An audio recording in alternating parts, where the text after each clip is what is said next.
গাজায় ইসরায়েলের গণহত্যা সহ মধ্যপ্রাচ্যের একাধিক দেশে হামলার প্রতিবাদে জাতিসংঘে বক্তব্য দেওয়ার সময় বেনিয়ামিন নেতানিয়াহুর ভাষণ বয়কট করে হল ত্যাগ করেছেন শতাধিক দেশের কূটনীতিক।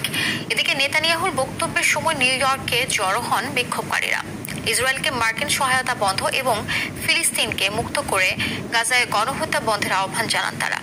ইমতিয়াজ আহমেদের রিপোর্টে বিস্তারিত।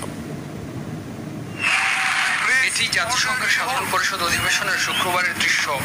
অধিবেশন কক্ষের পোডিয়ামে ইসরায়েল প্রধানমন্ত্রী বেনিয়ামিন নেতানিয়াহুর বক্তব্য শুরু হতেই হল থেকে বেরিয়ে যান অধিকাংশ দেশের প্রতিনিধি।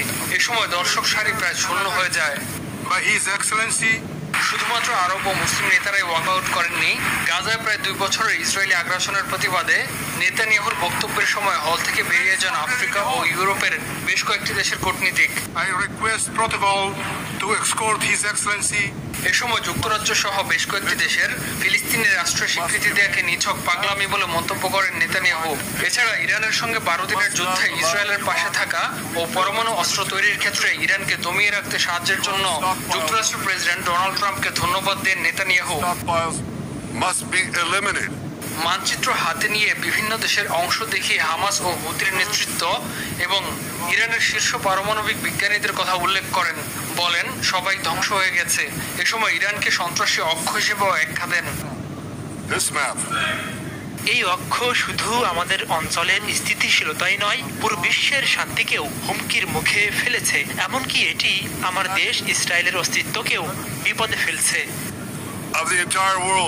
হামাসকে উদ্দেশ্য করে নেতানিয়াহু বলেন, হামাস যদি অস্ত্র ফেলে দেয় এবং জিম্মিদের মুক্তি দেয় তবেই যুদ্ধ শেষ হবে। এদিকে নেতানিয়াহু জাতিসংঘের সাধারণ পরিষদে ভাষণ শুরুর সঙ্গে সঙ্গে নিউ ইয়র্কের টাইমস স্কোয়ারে জড়ো হন বিক্ষোভকারীরা।